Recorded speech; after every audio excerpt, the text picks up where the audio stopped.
Okay, this video is just basically an introduction to sort of basic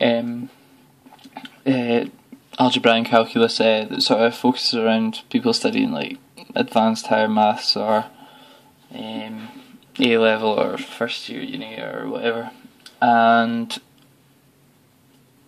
basically we'll just get started off. Already started with some common sets of numbers.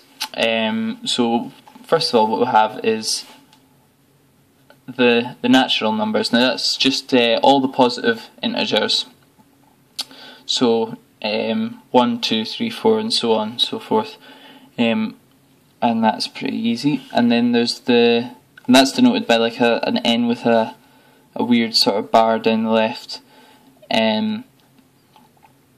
Yeah, all these are kind of like you denote every set of numbers with a little distinguished bar. So the set of integers is denoted by a Z with a double bar down the middle as well. And that's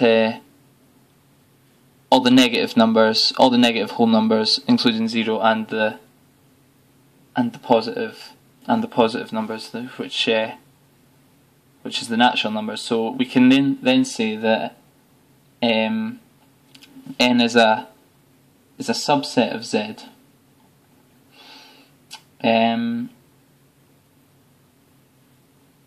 But we can even, so if it's a subset, when we say it's a subset, it means that every element of N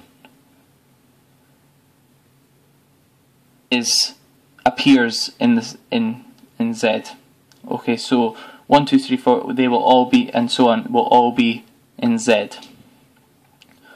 Okay, but we can even go further than that, and we can say that, you see how I've got there's a little sort of underline, and that means every element of N appears in Z, but there may be elements of Z which do not appear in A. But we know, there may be elements of Z which do not appear in N. But we know that we know for sure that there's more than one element in Z which doesn't appear in N. So what we can say is, we can say that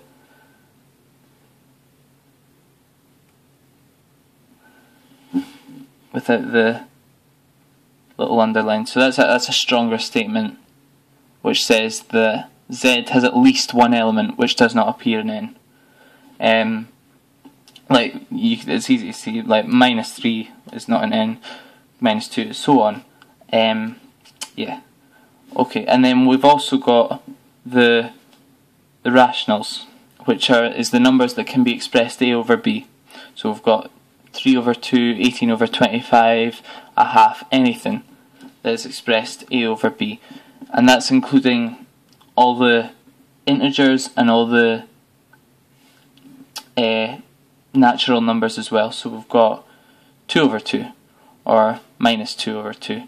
Okay, they're all rational numbers. So we can then say again that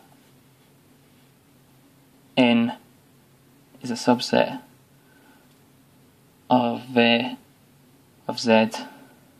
Oh, I've not done the double bar. N is a subset of Z, and I've drawn that extremely badly. Which is in turn is a subset of Q, because we know there's at least one element in Q that's not in Z, so that's a half, -3 over 2, minus whatever. So yeah, that's basically what we'll focus on. And so what I can do now is I can draw the real number line, which I've already made a pretty feeble attempt at drawing a straight line. And so yeah, we'll just mark a few points on it. We've got -3, -2, -1, 0, 1, 2, 3. These are not evenly spaced, and that's not deliberate, it's just I'm awful. Yeah, and so what we can say then is that every rational number can be represented as a point on the real line. Okay? Because we can pinpoint it, because we can draw it as a point, then it is a rational number. So we can say that that's a half. We can say that that's minus 3 over 2, I think, yeah. and so on and so forth, okay? Now, because it's the real line, every point on the real line represents a real number. And the set of real numbers is denoted by R, with a little double line, whatever. And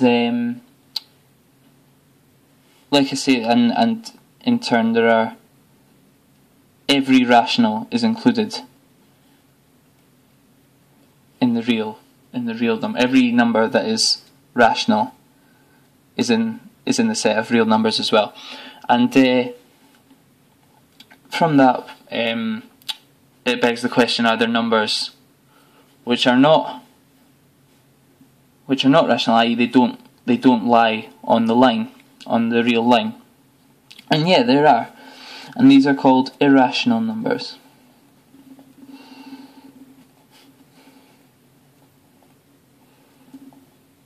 Okay, so you probably can guess as to what an irrational number is.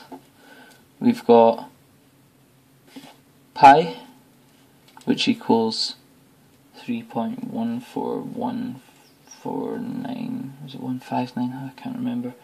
2653, blah blah blah. I think that might be a 5, I can't remember. Anyway, and then other examples are, there's e, there's root 2, root 3. In fact, when it comes to square roots, we can actually say that the square root, if we take the square root of, let's say, h, is always irrational. Okay, that's always irrational unless h, which is a member, that little sign means is a member of, so h is in the set of natural numbers, so h is a natural number unless h is a perfect square. And I've not moved that up at all because this is my first video, geese a break. And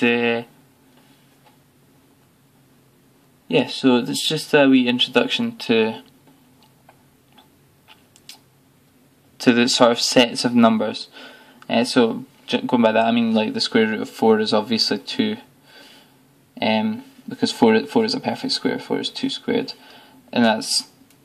But anything that isn't, any h that isn't a perfect square is going to be, when you take the square root, will be irrational. And yeah, so that's basically just what I wanted to go into today, or in this video even. And yeah, so next time I'll start with the proof by contradiction of the irrationality of a number. But yeah, okay, cool.